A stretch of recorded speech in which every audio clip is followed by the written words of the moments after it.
इस बुलेटिन के प्रस्तुतकर्ता हैं टारगेट आईएएस कोचिंग। आपकी सफलता ही हमारा लक्ष्य।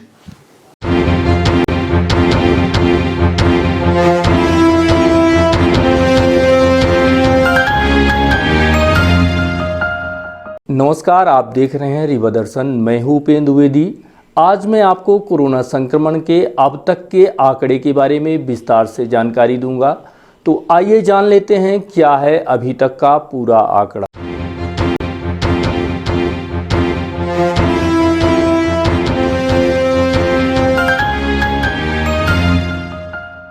कोरोना ने तोड़ दिए हैं अभी तक के सारे रिकॉर्ड। भारत में तेजी से बढ़ता जा रहा है कोरोना का कहर। पिछले 24 घंटे में मिले 2,34,652 नए केस, जो कि अभी तक का सबसे बड़ा आंकड़ा माना जा रहा है।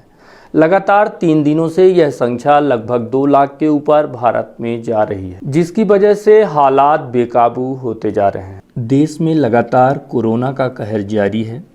जिस तरह से संक्रमित मरीजों की संख्या तेजी से बढ़ रही है, वह कहीं न कहीं मुश्किल हालात खड़े कर सकती है।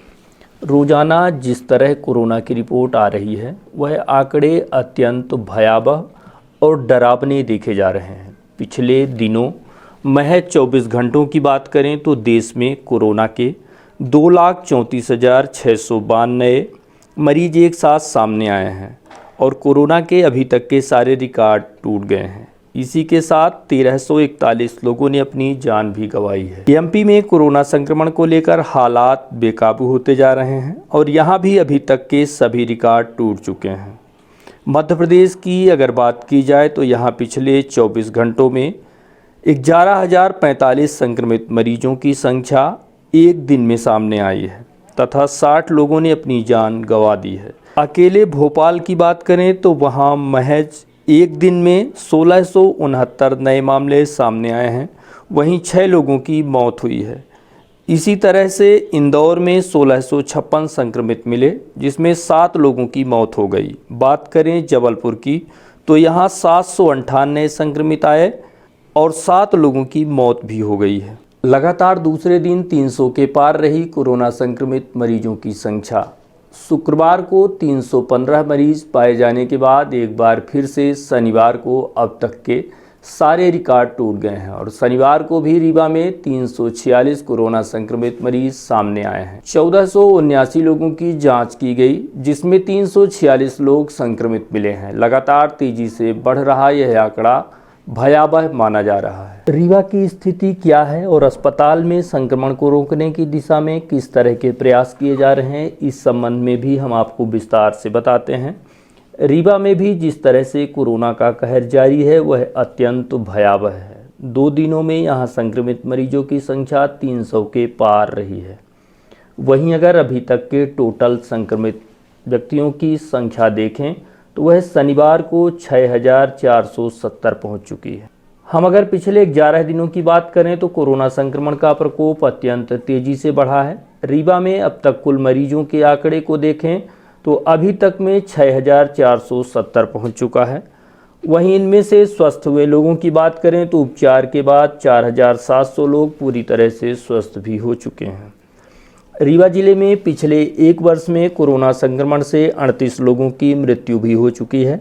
इनमें से अधिकांश लोग गंभीर बीमारी से ग्रसित बताए गए हैं। मुख्य चिकित्सा एवं स्वास्थ्य अधिकारी डॉक्टर ML गुप्ता के मुताबिक जिले में अब 1,732 एक्टिव कोरोना संक्रमित मरीज हैं।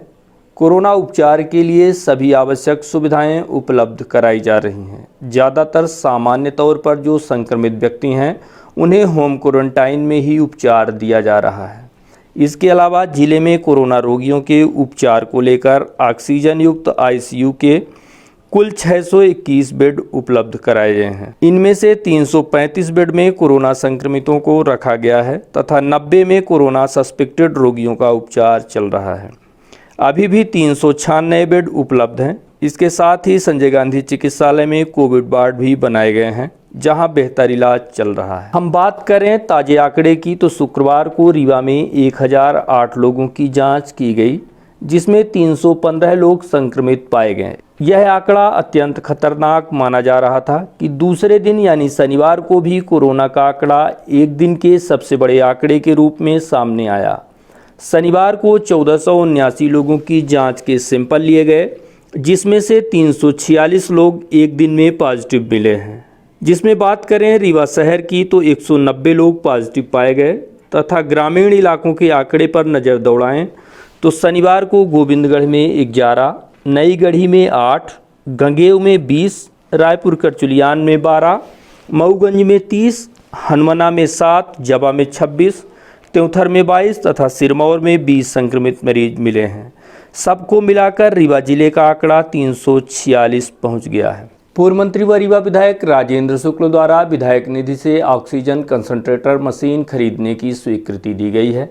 यह निर्णय पूर्व मंत्री व रीवा विधायक राजेंद्र शुक्ल ने जिले में बढ़ते कोविड मरीजों की संख्या को देखते हुए लिया है, ताकि कोविड मरीजों को ऑक्सीजन की कमी न होने पाए। पूर्व मंत्री व रीवा विधायक राजेंद्र शुक्ल ने जिले में कोविड मरीजों के लिए ऑक्सीजन कंसंट्रेटर मशीन एवं अन्य आवश्यक उपकरण तत्काल उपलब्ध कराने हेतु विधायक निधि से राशि व्यय करने की सहमति दी है।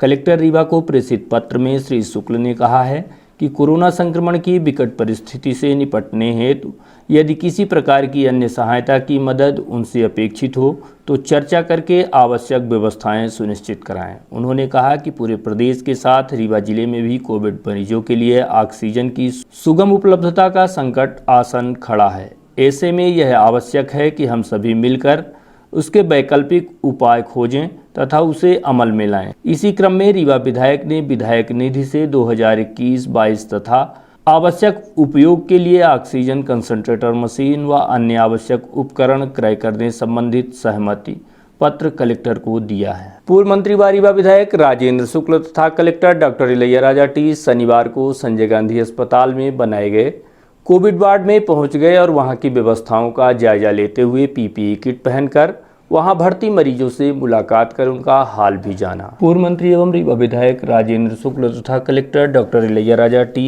संजय गांधी अस्पताल में शनिवार को पहुंच गए और वहां बनाए गए कोविड वार्ड में सुरक्षा कवच पीपीई किट पहनकर इलाजरत मरीजों से मुलाकात की तथा उनका हालचाल जाना। श्री शुक्ल ने मरीजों से उन्हें मिलकर उनके उपचार की व्यवस्थाओं के संबंध में पूछा और उनका संबल बढ़ाया, साथ ही उन्हें जल्दी से जल्दी ठीक होने की शुभकामनाएं भी दी। पूर्व मंत्री ने कहा कि वार्ड में मरीजों के पास डॉक्टर व पैरामेडिकल स्टाफ अपनी ड्यूटी में मुस्तैद रहें, जिससे मरीजों को सुगम इलाज मिल सके तथा उनका मनोबल भी बढ़ा रहे।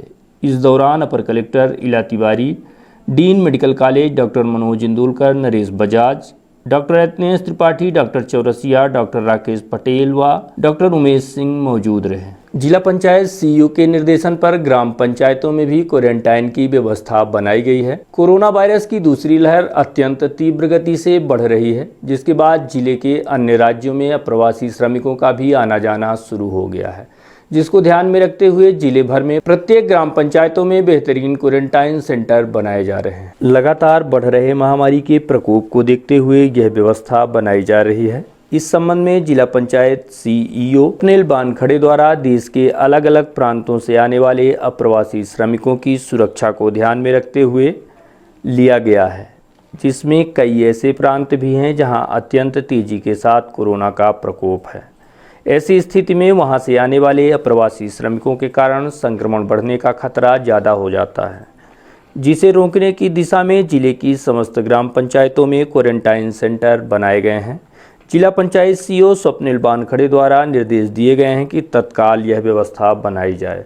इस दिशा में किसी भी प्रकार की कोई लापरवाही बर्दाश्त नहीं की जाएगी। जिला पंचायत के मुख्य कार्यपालन अधिकारी स्वप्निल बानखड़े ने किन किन बिंदुओं पर निर्देश जारी किया है, आइए हम आपको यह भी बता देते हैं। तो समस्त ग्राम पंचायतों में प्रत्येक दिवस आ रहे अप्रवासियों की जानकारी संधारित कर उक्त जानकारी से जनपद जिले को प्रेषित किया जाए। क्वारंटाइन सेंटर, ग्राम पंचायत भवन, विद्यालय, अन्य सरकारी भवन में पेयजल, शौचालय, दैनिक उपयोग के लिए बिजली की व्यवस्था, बिस्तर, गद्दे, सैनिटाइजर एवं मास्क समेत अन्य व्यवस्था अनिवार्य की गई है।